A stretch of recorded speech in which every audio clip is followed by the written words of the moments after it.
Bonjour, je suis ravi de vous retrouver pour un nouveau numéro de Lex Inside, l'émission qui donne du sens à l'actualité juridique. Au programme de ce numéro, on va parler de la justice européenne qui autorise la dénomination de steak végétal. Ce sera dans quelques instants avec Joséphine Collin, avocate au sein de OMS & Co. On parlera ensuite du spoofing. Comment les entreprises peuvent-elles s'en protéger avec Émilie de Vaucresson, associée chez Joff et Associés. Et enfin, on parlera du développement des énergies renouvelables. Quels sont les outils avec Xavier Mataran, avocat associé, fondateur du cabinet Parmavocat. Voilà pour les titres, c'est parti pour Lex Inside.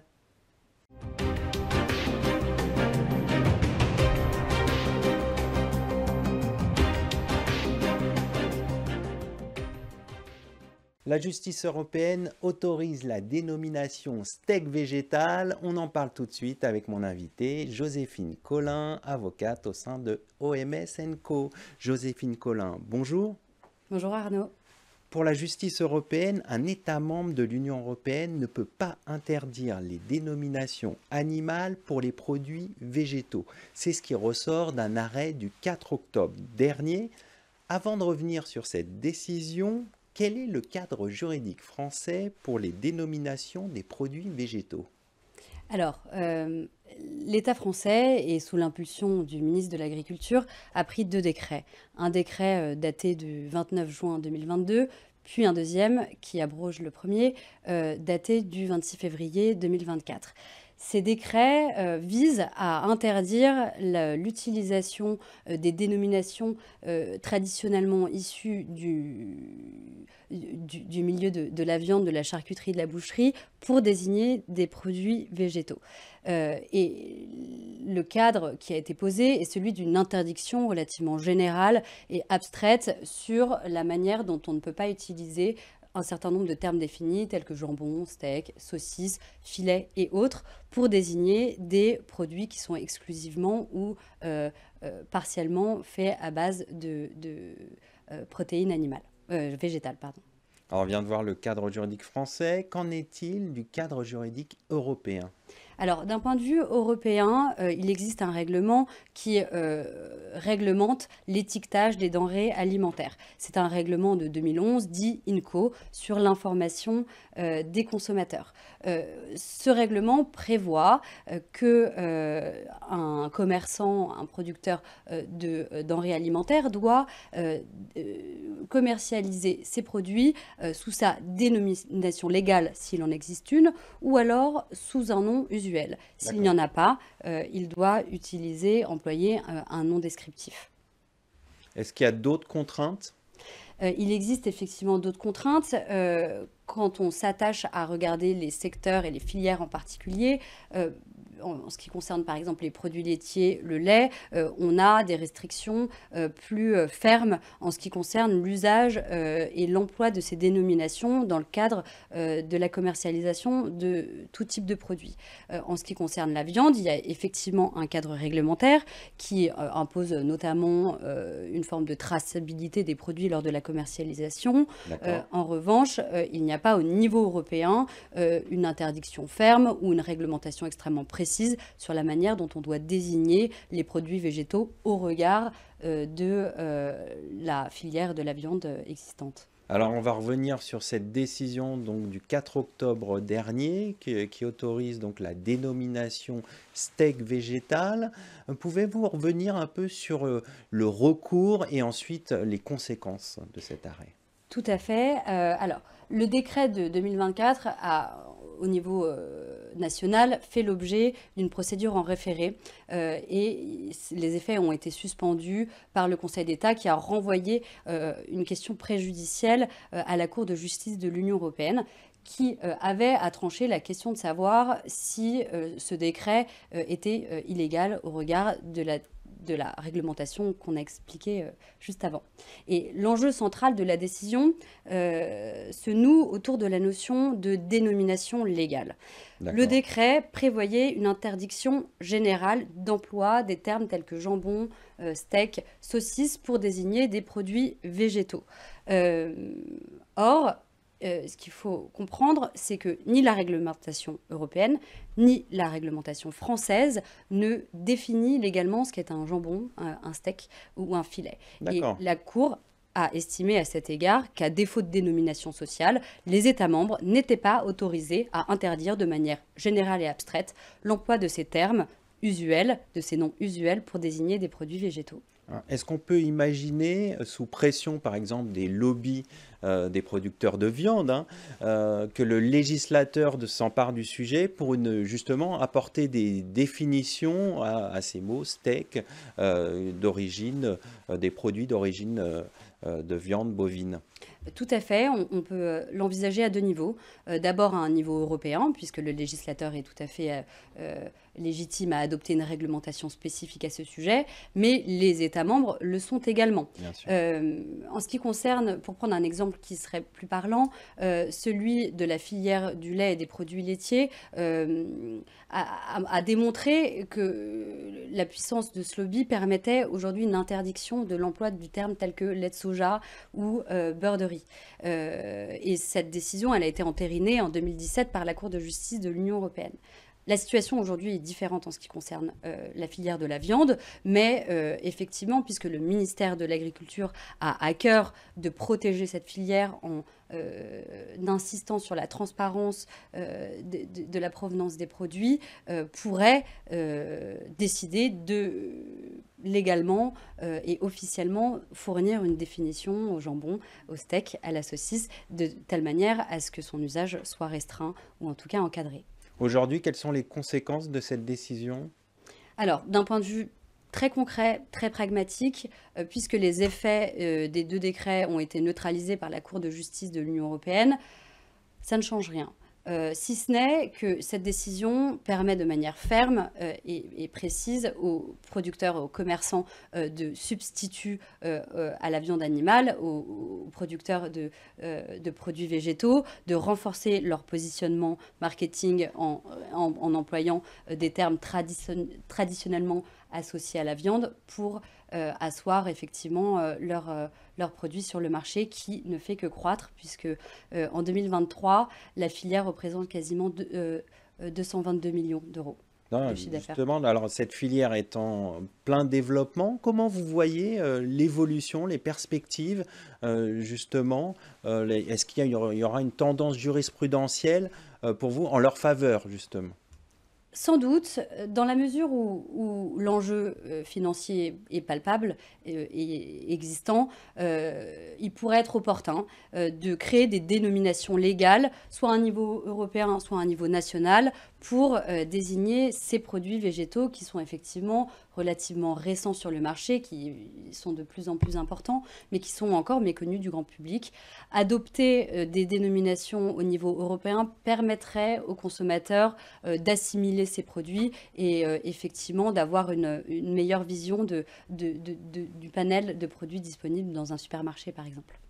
Pour bien comprendre, qu'est-ce qui guide la philosophie de l'Union européenne sur ces questions? C'est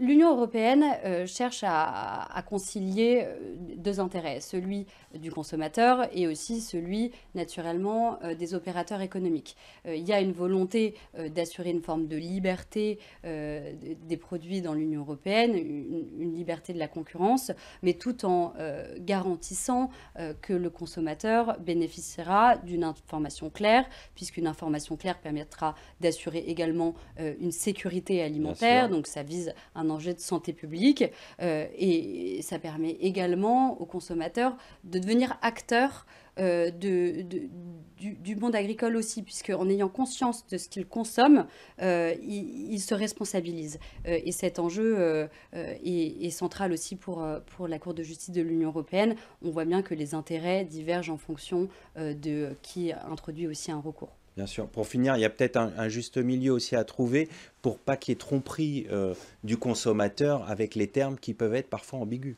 Tout à fait, et d'ailleurs la réglementation le prévoit puisque le principe est celui de ne pas induire le consommateur en erreur. Et lorsque on peut, c'est dans les textes, lorsqu'il y a un doute sur la provenance d'un produit, il appartient aux commerçants de dissiper ce doute en adossant les mentions descriptives suffisantes pour permettre au consommateur de savoir pleinement ce qu'il compte acheter et consommer. On va conclure là-dessus. Merci d'être venu sur notre plateau. Merci infiniment.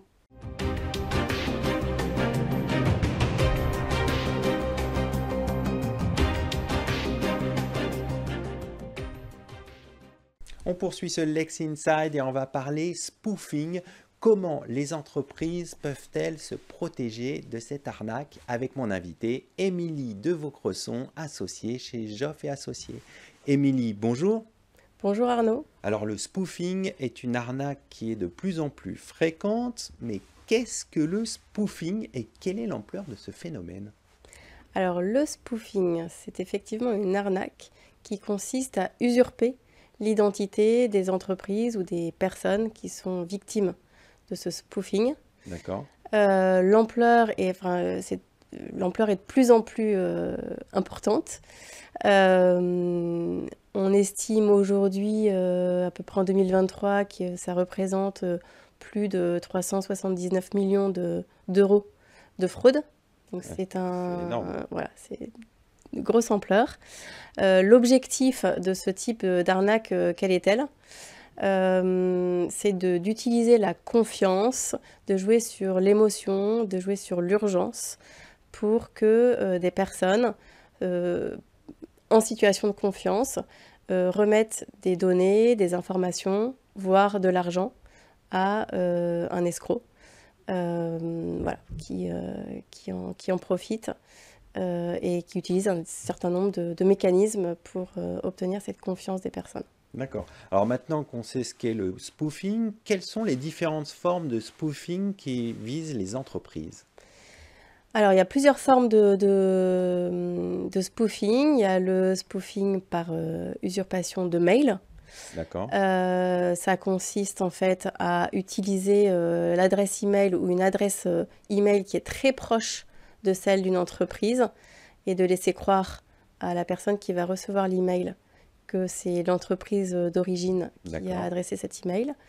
Ça peut consister en des faux sites. Ce sont des sites frauduleux dont l'adresse email, l'URL exactement, est très proche de celle de la société usurpée. Ça peut consister également en des appels téléphoniques avec falsification du numéro de téléphone ou d'envoi de SMS, où ça sera l'utilisation en fait, du numéro de téléphone de l'entreprise d'origine. Donc, par exemple, les banques sont souvent victimes du spoofing par téléphone, où l'attaquant va réussir à faire afficher sur le téléphone de la victime le numéro de téléphone de son conseiller bancaire. Donc on pense qu'on est avec son conseiller bancaire et en fait derrière c'est un arnaqueur. Exactement. Alors justement, c'est ces techniques qui peuvent permettre de gagner la confiance de la victime? Ces techniques permettent de complètement obtenir la confiance de la victime puisqu'elle ne pense pas qu'elle est en situation ou en présence d'un arnaqueur.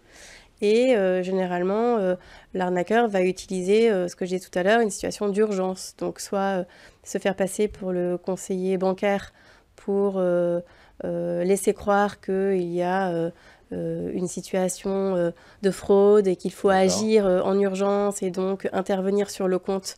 Et la personne va se laisser en fait emmener et manipuler par l'arnaqueur directement par téléphone.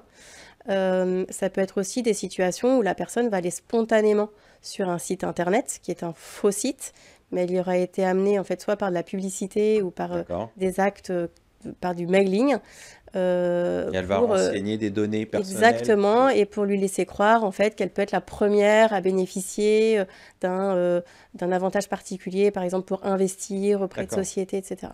Alors pour se prémunir de ce type d'arnaque, quelles sont les étapes clés pour une entreprise victime de spoofing? Alors, quand une entreprise s'aperçoit qu'elle est victime de cette usurpation d'identité, la première chose à faire, c'est déjà de porter plainte. Plainte pénale pour usurpation d'identité. Ça peut aussi être pour contrefaçon de marque, parce que par exemple, le site internet pourrait reproduire des logos, le nom de l'entreprise. Donc là, d'abord, c'est porter plainte. C'est inviter aussi les victimes qui remontent cette information à l'entreprise dont l'identité est usurpée, parce que parfois l'entreprise elle-même n'en a pas conscience, n'en est pas informée. Donc c'est les victimes qui vont se retourner vers elle et qui vont l'informer. À ce moment-là, c'est dire aux victimes, bah, vous aussi, allez porter plainte. Et cette fois-ci, ça sera pour escroquerie. Et donc plus il y aura des plaintes pénales déjà, plus ça va faire un peu bouger les choses. Bien sûr. Il y a aussi la possibilité, en fonction du type d'arnaque, c'est de faire des procédures pour récupérer les noms de domaine frauduleux. D'accord. Enfin, il est possible de faire des signalements. Il y a des plateformes qui sont mises à disposition par le gouvernement. Donc, il y a la plateforme Thésée, aussi Phishing Initiative. D'accord. Et puis, quand on est en présence d'une arnaque par téléphone, donc l'usurpation du numéro de téléphone, là, il faut informer l'ARCEP et l'opérateur de téléphonie. D'accord. Voilà. Donc, et puis réagir promptement, j'imagine, dès qu'on a connaissance qu'on s'est fait arnaquer, il faut agir tout de suite.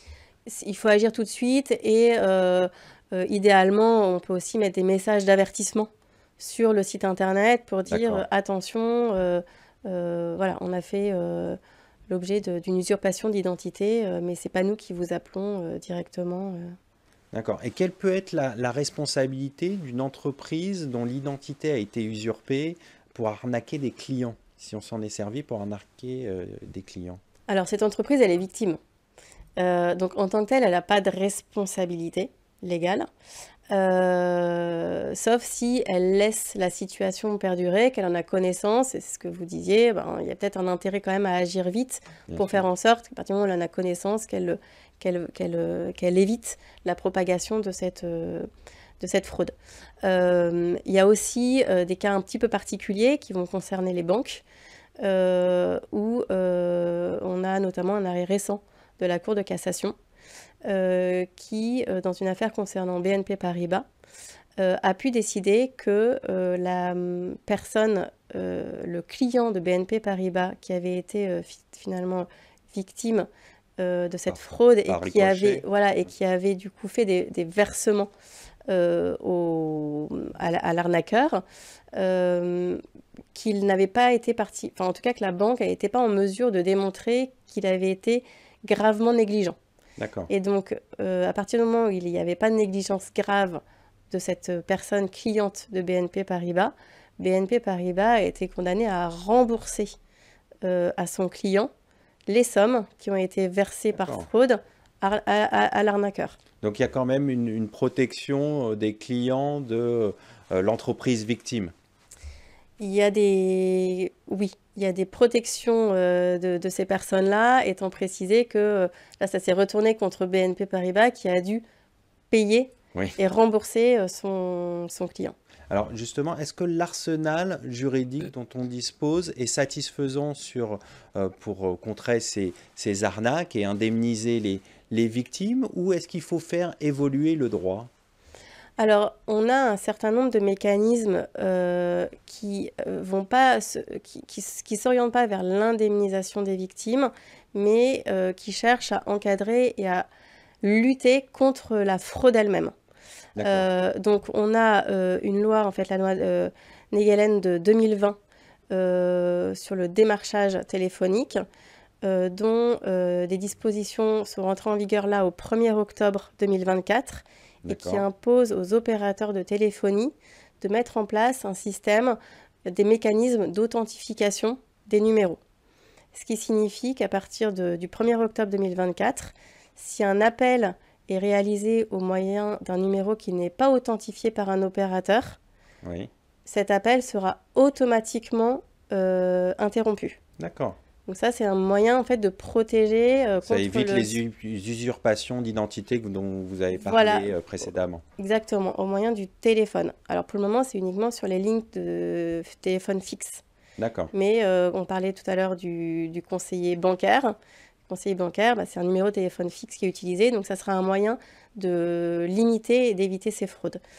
Voilà. On a aussi dans la loi SREN de 2024 un dispositif qui est prévu, qui permet aux autorités à une autorité administrative qui doit être désignée et qui pourra soit demander à l'éditeur d'un site internet frauduleux de supprimer son site internet et à défaut de le connaître, pourra demander au fournisseur d'accès de supprimer l'accès à ce site internet ou alors de mettre un message d'avertissement que l'internaute pourra lire et devra accepter avant d'accéder au site frauduleux. Ça, c'est encore un outil qui est très intéressant pour contrer ces arnaques. Exactement.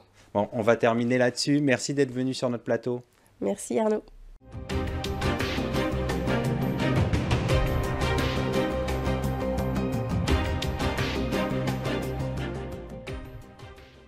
On poursuit ce Lex Inside et on va parler outils juridiques au service du développement des énergies renouvelables avec mon invité Xavier Mataran, associé fondateur du cabinet Parmavocat. Xavier Mataran, bonjour. Bonjour Arnaud. Alors nous allons voir ensemble les outils juridiques pour le développement des énergies renouvelables. Mais tout d'abord, en quoi le développement des énergies renouvelables est-il une urgence absolue ? Les récents événements dramatiques de Valence, mais qui venaient après le Pakistan, 12 millions de déplacés climatiques, qui venaient après les événements de Californie, sont là pour démontrer que le réchauffement climatique est une réalité. Les rapports du GIEC ont depuis 30 ans démontré que ce réchauffement climatique était dû à l'activité humaine, provenait de la carbonation, si je puis dire, de notre économie depuis la fin du 19e siècle, avec un formidable accélérateur dans les années 90-2000. Et donc, cette carbonation de l'économie, il faut qu'elle cesse, ou du moins qu'elle se transforme, à travers des énergies décarbonées, donc les énergies renouvelables. Voilà pourquoi l'avènement des énergies renouvelables, puis au sens d'ailleurs très large, l'éolien, le solaire, l'énergie provenant des déchets, doit être désormais la priorité, urgence absolue. Alors justement, on va parler des projets d'énergie renouvelable. Les procédures administratives sont souvent longues et complexes. Quelles sont les conséquences sur leur rentabilité et sur leur mise en œuvre ? Alors, la mécanique est complexe, mais ce sont des projets qui demandent un temps long, voire très long, de recherche et développement. Et donc, pour construire les mâts, pour les amener sur site, pour penser les projets. Et donc, ce temps de développement, si vous l'augmentez d'un temps de procédure ou d'un temps d'autorisation, eh bien, la rentabilité n'est pas au rendez-vous. Et donc, vous devez évidemment l'augmenter. Donc, l'allongement du temps conduit à une diminution de la rentabilité et donc à des tensions inéluctables. Voilà pourquoi il est nécessaire de réduire le temps de ces procédures pour accroître la rentabilité et donc l'opportunité de ces projets, évidemment. Alors ces projets nécessitent des financements qui sont importants. Comment mobiliser efficacement les financements publics et privés pour accélérer la transition énergétique ? Si vous voulez, la clé de l'énergie renouvelable, quelle qu'elle soit, c'est le partenariat entre le public, les subventions et les achats d'énergie à un prix attractif, et d'autre part la mobilisation des capitaux privés. Donc à la fois le public et le privé. Prenez deux exemples. Le Sictom de l'agglomération parisienne, où nous sommes actuellement, chauffe à partir de ces déchets 300 000 foyers. 300 000 foyers, c'est absolument colossal, parce qu'il y a eu des investissements publics. Mais à l'inverse, la plus grande centrale photovoltaïque produisant l'hydrogène est faite par une société Meridiam, un fonds d'infrastructure qui a mobilisé ces fonds en Guyane précisément. Donc mobilisation à la fois des fonds publics et des fonds privés. C'est ça la clé. Alors on a parlé de la nécessité d'aller vers des énergies renouvelables. Quels sont les outils au service du développement des énergies renouvelables? Alors, les outils sont de deux ordres. Ce sont d'une part des outils juridiques, c'est la construction de sociétés particulières qu'on appelle des sociétés de projet, sur des modèles éprouvés anglo-saxons, dans lesquels vous mêlez des capitaux publics et des capitaux privés, comme je l'ai dit. Première mobilisation, des mobilisations juridiques, et deuxième mobilisation, des mobilisations financières. Il faut que l'épargne, et quasiment l'épargne mondiale, soit drainée vers ces projets-là. C'est la création d'une nouvelle classe d'actifs que l'on appelle les infrastructures, pour lesquelles il faut une longue durée, pour lesquelles ce sont des financements qui sont adaptés, financements dits complexes, mais la voie de l'avenir, c'est la mobilisation à la fois des énergies, si je puis me permettre, publiques et des énergies privées. D'accord. Est-ce que vous avez des illustrations concrètes de projets pour expliquer justement tout cela? Oui, vous prenez par exemple les projets éoliens. La moyenne des projets éoliens en mer, c'est 14 ans. 14 ans. Pendant 14 ans, il faut porter un investissement. C'est beaucoup trop long. Beaucoup trop long. Alors les projets gouvernementaux essayent de porter cette durée à quelque chose d'acceptable qui serait 4, 5, 6 ans. D'où des procédures accélérées, des procédures de consultation qui doivent continuer à exister, mais qui sont beaucoup moins longues, et surtout des contentieux qui sont évités. Oui, de manière concrète, prenez les projets éoliens en mer, mais ça peut être aussi des projets solaires en France. C'est désormais systématique sur un certain nombre de territoires, les aéroports. Voilà. Donc oui, effectivement, il y a des projets concrets, et surtout, ça marche. Et vous avez évoqué les contentieux, il y en a beaucoup sur des projets? Alors, sur les projets typiquement d'énergie renouvelable, c'est là où, paradoxalement, vous avez le plus de contentieux. 3 projets sur 4 sont soumis à contentieux. Pourquoi? Ce sont des contentieux longs. Sans doute par défaut d'explication, sans doute par défaut de consultation amont, sans doute par défaut aussi d'éducation collective et de construction d'une opinion publique favorable. Mais effectivement, les contentieux sont désormais systématiques. Et encore une fois, c'est un paradoxe ou une opposition de dire qu'il y a plus de contentieux pour les projets qui décarbonent notre industrie et qui décarbonent nos sources d'approvisionnement qu'il y a de contentieux sur des énergies normales. C'est dommage, il faut changer ça. Et pour terminer, comment vous voyez l'évolution du développement des énergies renouvelables? Vous l'avez dit, la tendance est plutôt à raccourcir les délais pour les projets, essayer d'avoir des procédures accélérées. Est-ce qu'il y a d'autres tendances de fond? Alors, la bonne nouvelle, c'est qu'il y a énormément de projets dans notre pays. Énormément de sociétés désormais s'y investissent. La France a des leaders mondiaux dans ce domaine-là, et donc ces projets existent. Maintenant, le véritable défi, c'est que la société française transforme ces projets en réalisation. C'est pas gagné. On va regarder ça de très près, on va suivre l'actualité. Merci d'être venu sur notre plateau. Merci à vous. Merci à toutes et à tous pour votre fidélité. C'est le moment de se quitter. Restez curieux et informés. À très bientôt sur Be Smart for Change pour un nouveau numéro de Lex Inside.